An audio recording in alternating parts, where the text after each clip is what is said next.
When my husband tried to steal half of my fortune, I handed an envelope to the judge, and he laughed at him. For years I built my life with effort, care and silence. I thought I had found a partner to share this journey with, but I discovered too late that he didn't want to walk beside me. He wanted to take what was mine. At the most unexpected moment before a packed courtroom, he demanded half of everything, including the inheritance left by the one who loved me most in this world. But I am not the kind of woman who bows down to injustice.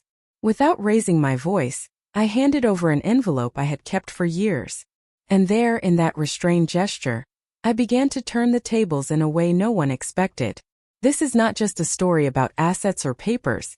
It's about memory, dignity, and the silent strength that lives within every woman. Today, I carry no resentment, but rather scars that have become medals of resistance. And it is with a firm heart that I share everything I have lived through. I'm glad to have you here. Follow my story to the end, and comment from which city you are watching so I can see how far my voice has reached. When Bradley entered the courtroom, his smile looked like a disguised weapon. He greeted everyone as if he were there for a social event, not a trial.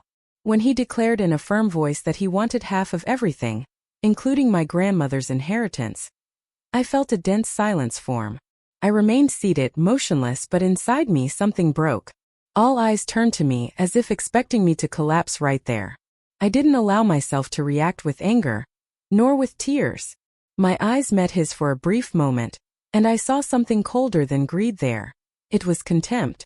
My mind revisited the years we spent together, the promises made and broken, and how he always underestimated my intelligence. This was not just a divorce. It was a public attempt to erase everything I had built with sweat and memories. And yet I remained upright. The judge's words sounded like a drumbeat. "Judith, do you have a response?" The room held its breath.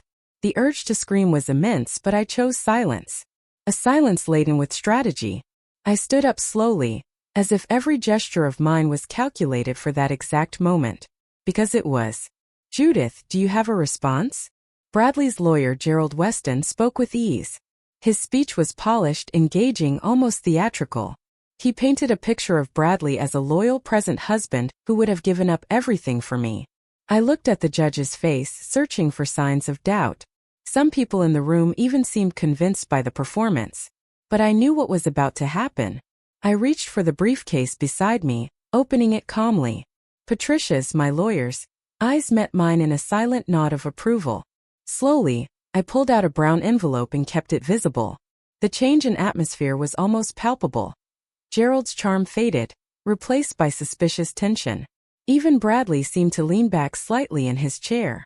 Everyone looked at the envelope as if it had the power to explode. And in a way it did. It was more than paper. It was memory, it was protection, it was strategy. I remembered every detail of that document, drafted without fanfare years ago. It was my invisible armor. There was no longer any reason to wait. "What's in that envelope?" The judge straightened in her chair, her gaze fixed on what I held. Her voice was direct, no beating around the bush. "May I see the document?" I walked to her with firm steps, handing her the envelope with both hands. The seriousness of the situation fell upon everyone like a shadow. Gerald leaned forward slightly, trying to observe the contents. Bradley began to tap his fingers on the table. Patricia remained silent, arms crossed, confident. I sat back down, but my heart was pounding as if I had run a marathon. The tension was almost unbearable, as if everyone feared what that paper could change. The room became so silent that I could hear my own breathing. Inside, a whirlwind. Outside, absolute control. I remembered my grandmother, Eleanor, and the day she advised me to always be prepared for the worst, even with those we love. This was not just a trial. It was proof that I had listened to her. Let's analyze this very carefully. The judge spent a considerable amount of time analyzing the content. Her eyes meticulously scanned each line, and her face remained impassive. Gerald and Patricia discreetly approached, trying to read over her shoulder. Bradley's expression changed with each second. From disdain to discomfort, from doubt to something closer to fear. I remained seated, hands clasped in my lap, observing every movement. No one dared to interrupt. The judge turned a page, tilted her head, and pointed to something. Her voice was low but clear. "The signature here looks impeccable." Patricia gave a slight, discreet nod, as if confirming the obvious. Gerald remained silent, as if calculating the best way to contest it. Bradley cast an uncertain glance at his lawyer, awaiting a reaction. I felt a spark of hope, though contained. With each second, the balance shifted. It wasn't just a legal victory I sought. It was confirmation that my worth could not be bought or divided. I had saved that document for the right moment, and that moment was right before me. "The signature here looks impeccable." Gerald cleared his throat, trying to buy time. His posture changed. His shoulders, once straight, were now tense. He questioned dates, authenticity, and even the context of the signature. But his words lacked their former power. The conviction he had before had vanished. Bradley began to stir, restless, as if expecting divine intervention. But there was nothing left but the truth stamped on the paper. The judge looked up, cutting off Gerald's speech with a simple gesture. "Did you know about this, Bradley?" she asked, as if offering a last chance for dignity. The silence that followed was deafening. Everyone looked at him now, waiting. His pose of a secure man fell apart before our eyes. "Did you know about this, Bradley?" He tried to smile, but it was a forced gesture. "I thought it was something ceremonial," he said with a shrug. The sound of his own excuse seemed ridiculous even to him. The judge raised an eyebrow, her face full of disapproval. Patricia remained silent, but there was a gleam of triumph in her eyes. I took a deep breath, controlling the avalanche of feelings that threatened to overwhelm me. Bradley's excuse was fragile, almost insulting. A signed, witnessed, notarized contract, and he wanted to plead naivete? The judge crossed her arms, leaning slightly forward. "This changes a lot," she declared. And in that instant I knew. The tide had finally turned. "This changes a lot." Judge Ellen Richardson took the document in both hands, her eyes scanning each line as if discovering a rare piece. Her attention focused on the dates, then the stamps, and finally the signatures. With a marker, she highlighted the notary's name, clearly visible, and looked at the list of legally recognized witnesses. The precision of that contract was almost disconcerting, as if it had been written specifically anticipating that very day. My heart beat calmer with each silent confirmation. The entire courtroom seemed to hang on the judge's breath. Gerald tried to disguise his discomfort with a firm posture, but his eyes betrayed doubt. Bradley stared intently at the wooden table in front of him, as if waiting for it to open up and swallow him. I kept my eyes on the judge, confident yet alert. I knew the weight that moment carried. It was the beginning of the truth coming to light.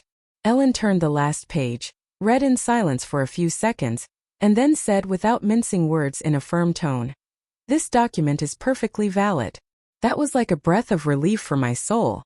Finally, someone officially acknowledged what had always been clear to me. Patricia merely nodded slightly, as if that were just the beginning. And it was. "This document is perfectly valid." Bradley leaned forward, as if trying to reach the judge with improvised words. He said he signed without reading properly, that he trusted me, that the document had been presented at a vulnerable moment. His voice trembled, but not from emotion, from desperation. He was cornered, and that exposed him. Each sentence seemed weaker than the last, and nothing had foundation. He was a man trying to rewrite a past that was now crushing him. The judge showed no empathy nor compassion. "Where is the evidence of coercion?" she asked. Silence. Bradley shook his head, muttering that he didn't know where it was, that maybe it never existed in writing. Gerald shot him a tense look, as if asking him to stop talking, but it was too late. He had already sunk into his own untruth. My gaze remained fixed on Bradley, not with resentment, but with a kind of bitter sadness. He had chosen this path, ignoring all dignified exits. His frustration was now the reflection of an announced powerlessness.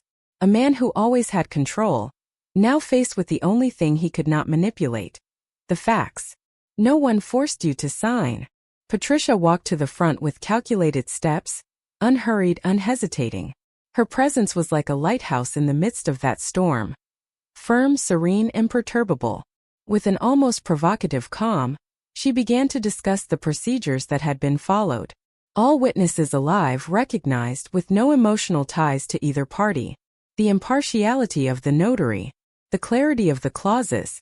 It was all too solid for any contestation. She did not raise her voice, nor make theatrical gestures. Her strength lay in precision. Each word was like a stone carefully placed upon the defense Bradley was trying to build. The judge listened attentively, but it was clear that she had already formed her opinion. Patricia, however, concluded her speech as if to reinforce the solidity of a building that no one else could demolish. I watched in silence, filled with silent gratitude.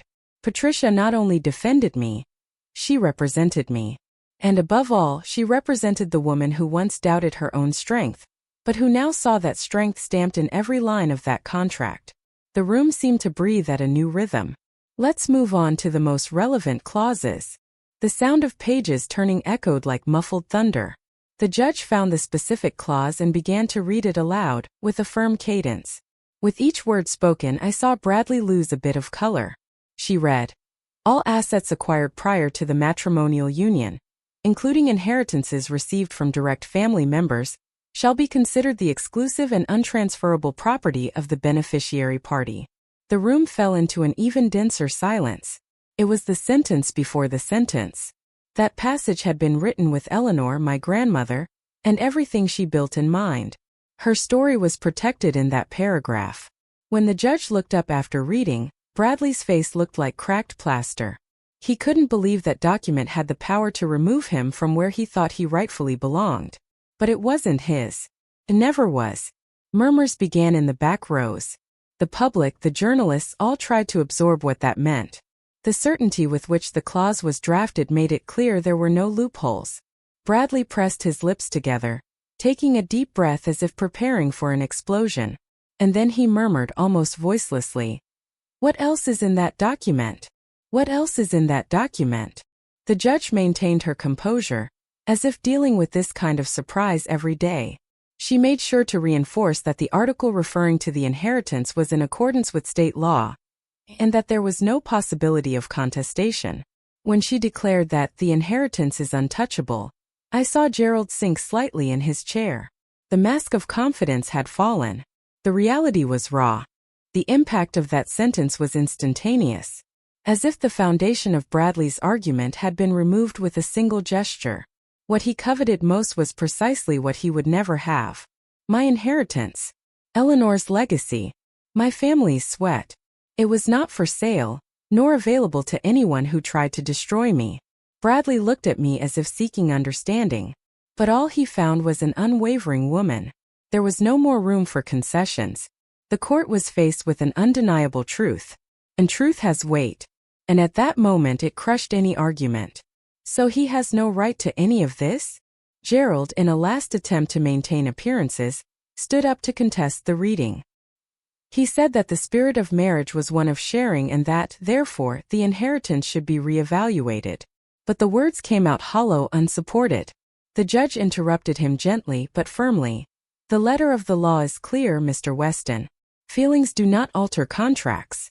Her tone was like a definitive warning. There was no more leeway. Gerald backed down, trying to contain his frustration. Bradley clenched his fists but remained silent. I didn't need to say anything. Everything that needed to be said was in that document, and it spoke louder than any defense speech. Patricia gave me a brief glance, almost a restrained smile, like someone who knows exactly what comes next. She straightened the papers in front of her and whispered something to the judge. I didn't hear what was said, but I noticed the shift in focus. A new section of the contract would come to light. And what it would bring, I knew. An even deeper blow. We still have another relevant clause. The judge took a deep breath before announcing the next clause. Her eyes scanned the page until they found the exact passage. It is agreed that, in case of legal separation, neither party may demand alimony from the other. The silence was immediate, but the effect was devastating. I saw Bradley's shoulders stiffen and his fingers begin to tremble on the table. The impact of that sentence pierced him like an invisible lightning bolt. I remembered that article well. I was the one who insisted on it, even when Patricia questioned if it wouldn't be risky. But I knew Bradley too well. I knew that if the castle ever crumbled, He would try to take advantage of even what didn't belong to him. That detail now became the wall that would prevent him from touching any remnant of what we had built. Bradley disguised it, but he was in a panic. His eyes searched for something or someone to save him. Gerald tried to maintain composure, but it was already evident. They were not prepared for this. It was like removing the last branch from a leaning tree. It would start to fall at any moment. I just watched with the serenity of someone who already knew how the story would end. Is this allowed? The judge showed no surprise or hesitation. Her voice was clear, didactic, almost like a teacher explaining an elementary lesson. Both parties signed the agreement in full consciousness. It was validated, witnessed, and is within what the law allows. Her firmness silenced any counter-argument. She turned to Bradley, staring directly at him. There is nothing hidden here. Nothing was done without your knowledge. He tried to shake his head, but there was no longer any room for doubt. The room seemed smaller now, as if the walls were closing in on him. What was once a request for division now seemed only desperate camouflage. The clause preventing him from claiming alimony was a clear response to his ambition disguised as pain.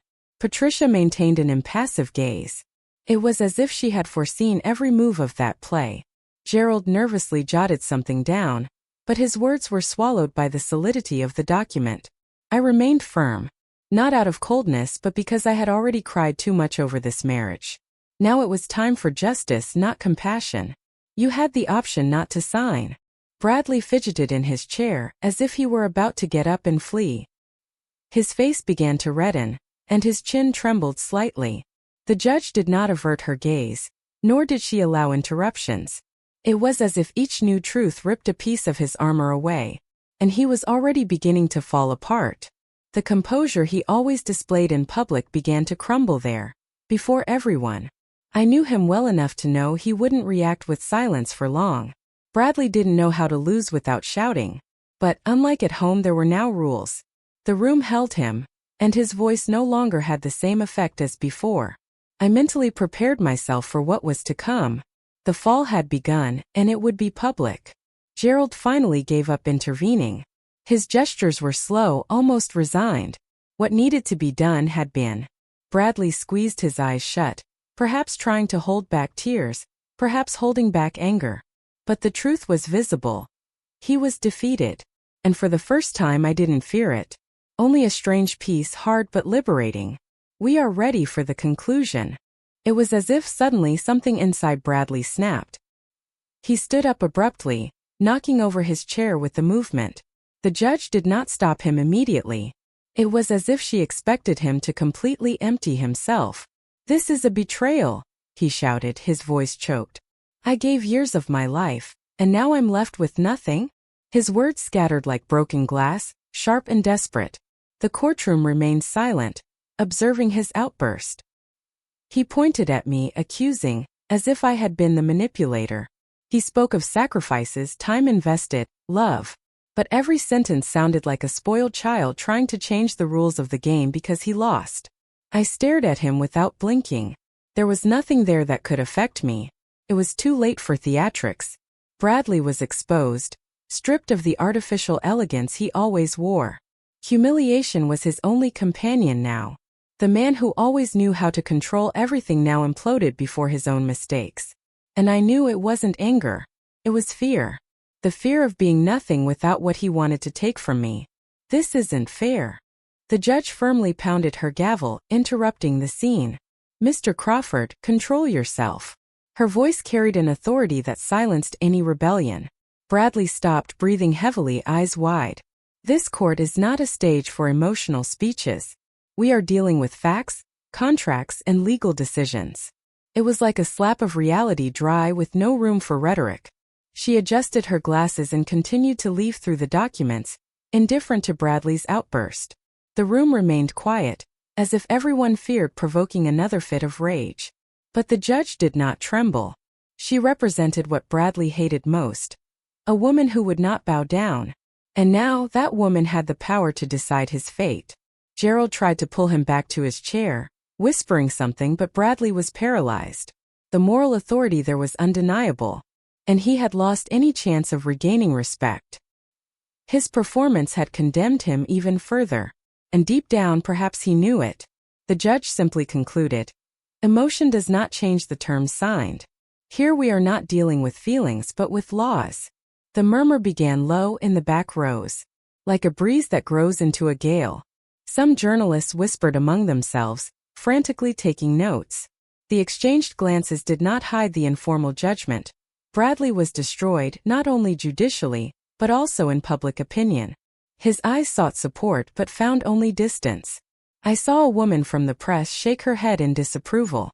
Another man made a note while muttering something like, "What a shame." Bradley's image, the elegant husband, the respected businessman, crumbled before everyone. That mask no longer stuck. He was not a victim. He was the villain of his own story. I took a deep breath, trying to absorb it all without getting lost in the pain. It wasn't pleasure I felt. It was justice. For me. For my grandmother's memory. For the life I built. And when the judge said she would deliberate, I realized the end was closer than ever. And I was ready to receive it. "Let's deliberate." The courtroom fell silent as the judge returned to her central position. Her demeanor was as firm as in the beginning, but there was now a weight in her eyes. She adjusted her glasses and began to recapitulate the facts, like someone drawing the final line of a long equation. "The document is valid, registered, and legally irrefutable." Each word was like a step on the ladder leading to the sentence. I maintained my composure, but inside, everything in me trembled. Bradley stared at the floor. Gerald no longer wrote anything. The judge mentioned the inheritance clause, the absence of the right to alimony, and the fact that there was no proven coercion. One by one, the pillars of his attempted takeover crumbled before the authority of the law. The truths were laid on the table, and there were no more veils or excuses. I felt the air weigh heavily in my lungs. My body was erect, but my heart pounded fast. That recapitulation, although predictable, still had the force of an earthquake. It was like reliving every blow he tried to strike, only now all eyes saw. "And finally," she said, "I cannot ignore what was clearly agreed upon. I cannot ignore what was clearly agreed upon." The silence became unbearable for a second. Then the judge did what everyone was waiting for. She announced the sentence. "The court determines that Mr. Bradley Crawford is not entitled to any part of the assets, including inheritances." A murmur ran through the room. Before anyone reacted, she added, "And he must bear the legal costs and debts incurred in his name during the marriage." It was like a definitive seal being stamped. My breath caught for an instant. It was the justice I hadn't even dared to dream so fully. It wasn't revenge, it was balance. The justice my grandmother would have demanded. Bradley sank into his chair, completely unresponsive. His haughtiness evaporated. For the first time he seemed to realize what he had lost. Not just money but dignity. Patricia remained impassive, like a rock that anticipates the tide. I admired her in silence. This was not just a trial. It was the closing of a cycle of manipulation, pain, and silencing. And the judge, with her firm voice, concluded, "This is the final decision. This is the final decision." I closed my eyes for an instant, absorbing everything in silence. There was no joy on my face, nor celebration. Only a dense relief, as if the weight of a decade had dissolved in seconds. I inhaled deeply and maintained my posture, refusing to fall into the trap of provocation. This was a victory of the soul, not of the ego. Patricia briefly placed her hand on my shoulder, as if to say, "It's over." I didn't look at Bradley. I knew there was nothing left to see there. That story was no longer mine. The courtroom began to empty, but I remained there for a moment longer, like someone bidding farewell to an old version of herself. I won, but I didn't feel like celebrating. I felt free. For the first time, without needing to explain myself, without needing to give in, without needing to fear the next step. Life now had room to start anew. But there was a question that pulsed like a silent drum inside me. What will you do with this freedom? Bradley left before everyone else. He didn't wait for greetings, nor did he face the stairs. As soon as the courtroom door opened, I heard screams outside. They weren't applause, they were boos. People who once fawned over him now hurled words like stones. Emotional thief. I heard someone shout. He didn't react. He just walked quickly, eyes on the ground, trying to escape his own name.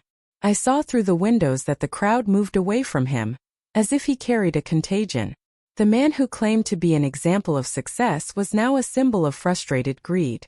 And he knew it. His haste to leave without looking at anyone was the proof. Shame was his only baggage in that corridor. I couldn't help but feel a kind of grief. Not for him, but for the time lost. For the love I once thought existed. Bradley was no longer the same, or perhaps I had never seen him clearly. Either way, he turned his back on everything he couldn't destroy, and disappeared without a last look. He didn't look back. The news crews were there, with cameras and microphones. I said nothing, but I heard everything. Headlines were already being murmured. Man tries to take wife's inheritance and loses everything. Businesswoman wins legal battle against ambitious ex-husband. His public image had shattered like free-falling glass. And there was no putting it back together. Journalists tried to approach him, but he ignored everyone. Gerald stayed behind, embarrassed, like someone who had participated in a poorly rehearsed play. The case was already gaining national repercussion. Bradley, the admired businessman, was now the symbol of defeated opportunism. His fall was not just financial. It was moral, social, emotional. From elegant millionaire to despised figure in a few days. And all because he underestimated the woman he married.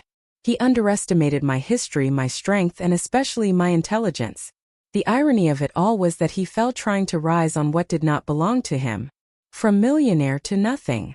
I took my last step out of the courtroom without haste. The daylight welcomed me like a warm embrace. There was noise, flashes, people. But within me there was only silence. Patricia was waiting for me near the staircase. She said nothing, just extended her hand. I shook it firmly. That woman had been more than a lawyer.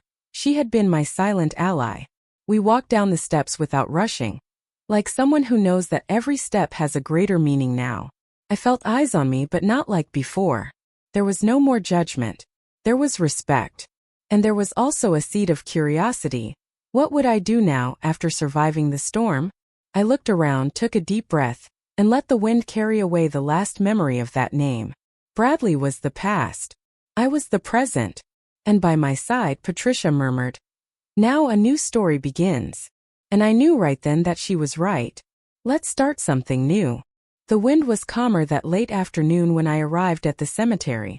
The leaves rustled gently, as if whispering to each other. I approached my grandmother's grave with slow steps, feeling every memory reach me. The headstone was clean, well cared for, as she always deserved. I knelt, placed my hands on the cold marble, and let the tears stream without resistance. It wasn't sadness that consumed me. It was gratitude. It was she who taught me to resist, to plan in silence, to never fully trust anyone who doesn't honor their word. Everything I endured during the marriage, everything I faced in court, I faced with the shield she gave me, discernment. The pain transformed little by little into honor. I was no longer alone. I never was. I spoke to her in a low voice as I used to do as a child. I told her everything. The trial, the sentence, Bradley's fall. And for the first time I felt that I was truly closing a cycle. I survived, yes. But more than that, I was ready to transform that pain into something greater. Something that had value. You taught me everything. I went home that day with a clear decision. It wasn't enough to win for myself. I needed to make this a turning point for other women. Women who, like me, were silenced, discredited, manipulated. I spent the entire night writing, scribbling ideas, names, goals. My grandmother's memory pulsed in every line of the notebook. Patricia was the first person I shared the plan with. Her eyes shone with that typical seriousness of someone who understands the weight of ideas. We decided to create a foundation, a place of welcome, legal and emotional guidance, a refuge for those who haven't yet managed to say enough, but who already carry the desire to change. The name came naturally, the Crawford Foundation, not out of vanity but because that name now had another meaning. It represented resilience, strategy, and silent justice. And most importantly, it represented women who rise even when everything around insists on tearing them down. It's not enough to win, we need to protect others. On opening day, the sky was clear and blue, as if even the universe supported our cause. The space was simple but cozy. An entrance hall, offices, psychological counseling rooms, and a library full of stories of overcoming. When I cut the ribbon, I felt a chill down my spine, like someone stepping on new ground. Speaking was never my strong suit, but that day, every word came from the bottom of my soul. I spoke about pain, about new beginnings, and about the power of those who choose to transform wounds into strength. The audience was small but attentive. Some women cried. Others held each other's hands. And I knew. This was just the beginning. The first sign on the door read, "Welcome. You are no longer alone." That was it. The exact opposite of what I had felt for so many years beside Bradley. This was more than a building, it was a lighthouse.